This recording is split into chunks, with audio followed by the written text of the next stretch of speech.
Heya, Pixel Peeps! Today, we're getting festive. Have you ever wanted to bring characters from your favorite fandoms to life?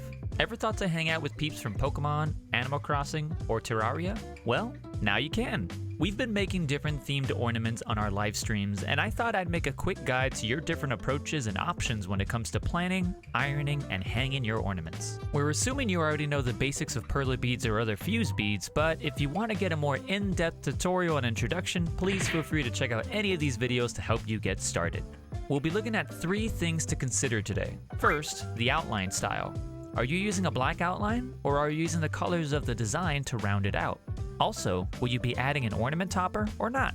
Second, the melting style. Are you looking to do a flat melt or a standard melt? Third, the finish. Are you using yarn or ribbon to hang your ornament? Let's start with the look of your ornament. Here are some visual comparisons of similar designs that either do have an outline or don't. Some of these designs are from Perler on DeviantArt, and I'll put the link in the doobly-doo below. The other patterns that don't have an outline are from the Perler Bead Animal Crossing kit. Which style do you prefer? Outline or no outline? Ornament topper or no ornament topper? Let us know in the comments. We'll be looking more at the purpose of the topper later.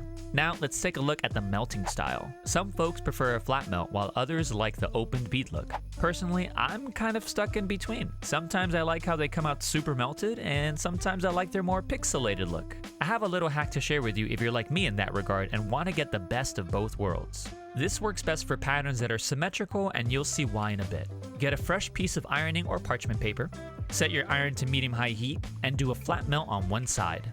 If you do it right, you'll have a flat melted Perler bead creation on one side and an unironed look on the other side. If it's a symmetrical pattern, you can use whichever side you like.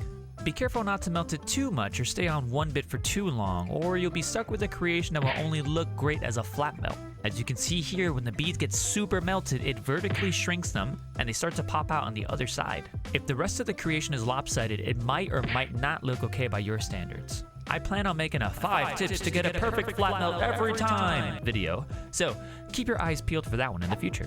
Alrighty, let's finish these up. We have a couple of options. Use yarn.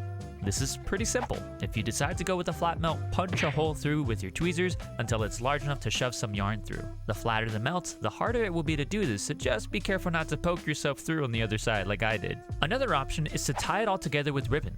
If you thought yarn was hard to get through a bead, ribbon might be really hard and look a little weird if you're using anything other than thin ribbon. To get around this, we can use a jump ring, similar to our keychains, and loop the ribbon through that. As you can see here, there are different approaches to placing the jump ring. Some designs make it so that adding an ornament topper is pretty simple, but others not so much. Go with what you think will be best and something that you'll be happy with. So now that you know your options, which styles do you prefer? Flat melt, no melt, outline, no outline, yarn, ribbon, topper, no topper? Are there other things to consider? Let us know in the comments. Thanks for hanging out. I hope to see you around. Until next time, peace out.